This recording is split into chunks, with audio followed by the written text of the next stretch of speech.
Do you are there ways that maybe you could, like, you clearly try to do this on your podcast? I mean, what do you think is the way to convince somebody to listen to, or at least establish a ground versus a set of value system? Well, so yeah, I mean, I'm not in the business of persuading on my show, but I do talk a lot about the science of persuasion. So we do talk about that a lot, but I'm not necessarily trying to convince anybody on a particular view. But we do talk about, if you want to do that, how would you do it?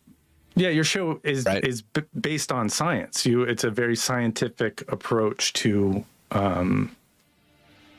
It's what you say at the beginning of your episodes. I totally interrupted you. I just wanted to add go that. ahead.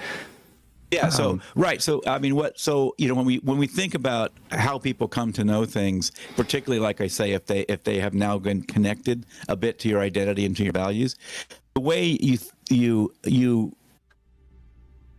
first of all, that we don't even know necessarily when something is that deep, become more of our deeper values and stuff like that, right? This kind of usually is pretty subconscious, and we don't really have necessarily a conscious awareness of it.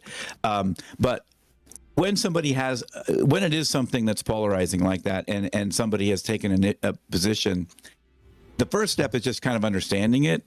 And what happens is storytelling and asking questions are the way that you understand it better, right?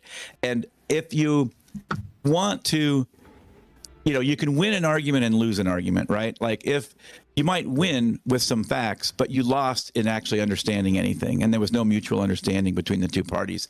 And the person that you think you won the argument with probably is just going to go back to where they were before you had a conversation with them. In fact, they might even go there deeper. There's this whole idea of rebounding and things like that you might latch onto that idea even more powerfully, right? Because now you've threatened them, and you've threatened their defense mechanisms and things like that. And again, we don't often know a lot of this is going on, but the kind of conversation that will become more useful is a conversation where, because usually when we're holding on to one of these beliefs, it's because of some experience in life, right? It's something got us there. So the best way to understand that is to create space for the person to justify their position to themselves. Even though they're explaining it to you, what they're really doing is explaining it to themselves.